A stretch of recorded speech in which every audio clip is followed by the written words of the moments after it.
Hello बच्चों, आज हम सॉल्व करने जा रहे हैं क्लास 10th का पॉलिनोमियल का एक क्वेश्चन जो कि सीबीएसई 2021 में भी आ चुका है। क्वेश्चन कुछ इस प्रकार से है, if alpha beta are the zeros of the quadratic P X is equal to X square minus K plus 6x minus 2 into 2k minus 1, then the value of K if alpha plus beta is equal to half alpha into beta. हमें यहाँ पर एक relation दिया हुआ है, alpha plus beta is equal to half into alpha into beta. तो जब भी आपको जीरोस ऑफ क्वाड्रेटिक पॉलिनोमियल पर क्वेश्चन आए तो आप हमेशा sum of roots and product of roots निकाल के रख लीजिए। ऐसे जीरोस वाले क्वेश्चन में हमेशा आपको सम ऑफ रूट्स और प्रोडक्ट ऑफ रूट्स की हमेशा ही ज़रूरत रहती है, तो आप सम ऑफ रूट और प्रोडक्ट ऑफ रूट्स निकाल लीजिए। तो चलिए सम ऑफ रूट्स निकालते हैं। सम ऑफ रूट्स हमारे पास क्या होता है? सम ऑफ रूट्स हमारे पास होता है alpha plus beta is equal to minus B upon A, and product of roots हमारे पास क्या होता है? प्रोडक्ट ऑफ रूट्स हमारे पास क्या होता है? अल्फ़ा इंटू बीटा बराबर सी अपॉन ए। तो हम इस इक्वेशन को P X is equal to X square minus K plus 6 into X minus 2 into 2k minus 1 को जनरल फॉर्म ऑफ पॉलिनोमियल से कंपेयर करते हैं। हमारे पास general form of polynomial equation होता है A X square plus B X plus C.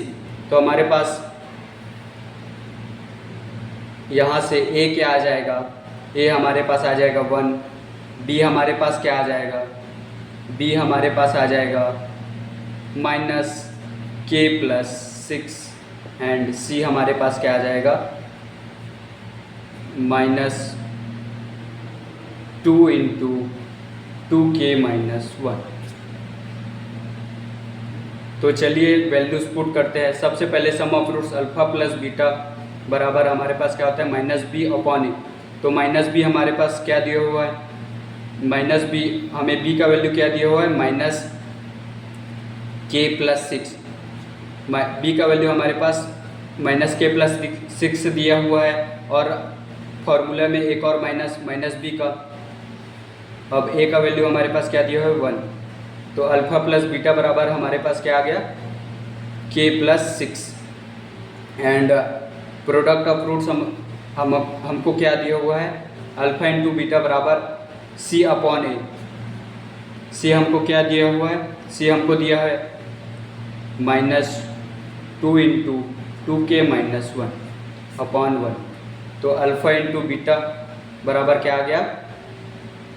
Minus 4k plus 2। तो बच्चों, सॉल्व करने पर हमारे पास sum of root alpha plus beta is equal to K plus 6 आ गया, and product of roots alpha into beta is equal to 4k minus 2 हमारे पास solve करने पर आ गया। हमें एक रिलेशन दिया हुआ है, alpha plus beta is equal to half alpha into beta. तो इस रिलेशन का हम यूज़ करते हैं।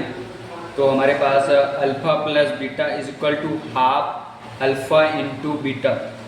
अल्फ़ा प्लस बीटा हम क्या निकाले हुए हैं?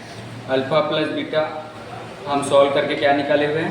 K plus 6 is equal to half alpha into beta हम सॉल्व करके क्या निकाले हैं? 4k minus 2। तो इस 2 को इस साइड ट्रांसफ़र कर देते हैं, तो ये डिवाइड में है तो ट्रांसफ़र करने पर ये मल्टीप्लाई में आ जाएगा। तो 2 into K plus 6 is equal to 4k minus 2। तो 2 को अंडर साइड मल्टीप्लाई करते हैं तो 2k plus 12 is equal to 4k minus 2। And अब k वाले टर्म्स को एक साइड कर लेते हैं, और जो नंबर्स हैं उन सबको अनदर साइड कर लेते हैं। तो हमारे पास 2k को इस साइड ट्रांसफ़र कर लेते हैं, तो ये 4k माइनस 2k हो जाएगा। उसी प्रकार माइनस 2 को इस साइड ट्रांसफ़र करने पर हमारे पास 12 प्लस 2 ये हो जाएगा। तो सॉल्व करने पर 2k इज इक्वल टू 14 आ जाएगा। बस मैंने यहाँ पर जो राइट में था 4k माइनस 2k, तो ये सॉल्व करने पर 2k आएगा। ये हमारे पास राइट में था, उसको मैं लेफ्ट में ला लिया, और जो हमारे पास लेफ्ट में था उसको राइट में कर लिया। क्योंकि इक्वल टू का साइन लगा है तो चेंज करने पर, लेफ्ट से राइट करने पर कुछ भी फ़र्क नहीं पड़ेगा। तो हमारे पास k का वैल्यू यहाँ से क्या आ गया, 14/2। तो k का वैल्यू हमारे पास क्या आ गया, 7। तो बच्चों इस क्वेश्चन का आंसर क्या हो गया हमारे पास, ये इस वाले क्वेश्चन का आंसर क्या हो गया हमारे पास, 7। तो थैंक यू बच्चों।